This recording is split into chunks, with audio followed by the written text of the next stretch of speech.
Okay, so I've had a lot of interest on how I make my poached eggs in the funny little containers that I use.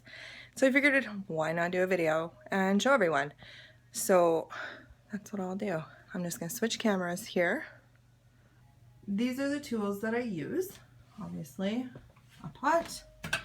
These are silicone baking sheets that you use in muffin pans. They're nothing that fancy. And I do use, I know, cooking spray, and I've only just recently seen coconut oil in the cooking spray, so I'll probably switch. I do use coconut oil, see, just I find it doesn't work so well in these. So all I do is I put about an inch, half an inch of water. Not very graceful holding a cell phone and doing this. You don't want a ton. You want enough to give you a good steam bath. That's about it. So you can see there's not a ton of water in there. About half an inch.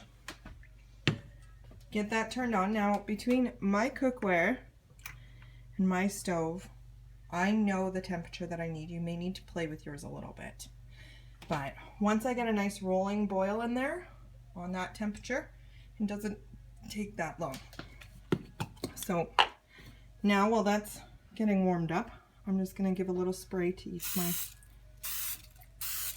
little muffin pans here, or silicone baking sheets.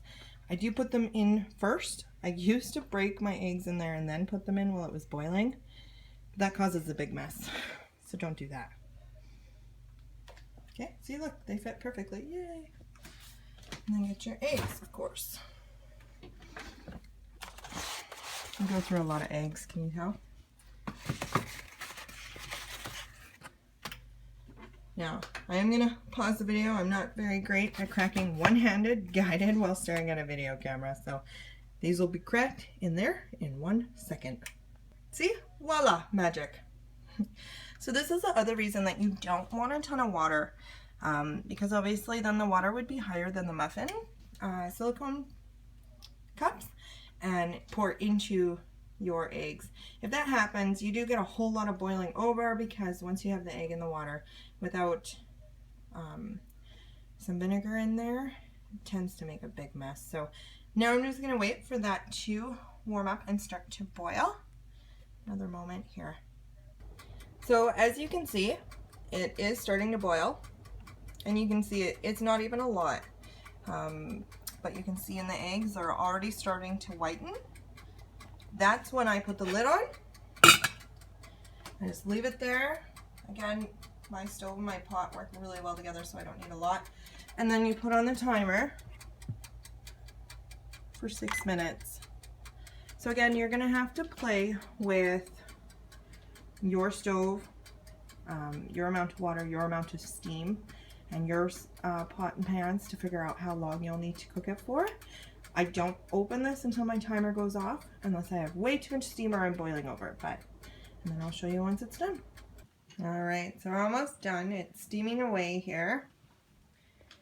And see, I have 10 seconds left. Now, as most cooks will know, a lot of kitchen cooking is not an exact science. My eggs may not be perfectly done, but this is the only time I check them. And are looking very good. You can see there's not a lot of jiggle. That's what I like, not a lot of jiggle. So turn off the stove, remove those from the heat so the steam will chill out. You can either get a utensil to scoop these out, or you can be like me and just, use your fingers. So pour it on my toast there, and they just fall out. And I'll show you. Beautiful, wonderful yolk. For me, that is absolutely perfect. I absolutely love them nice and juicy like that. So some people prefer them longer, obviously then cook them longer, but otherwise all of these are going to be pretty much done to that consistency. So that is how I make my poached eggs. Hope you all enjoy. and maybe you'll make your own. If you do, tag me. I'd love to see them.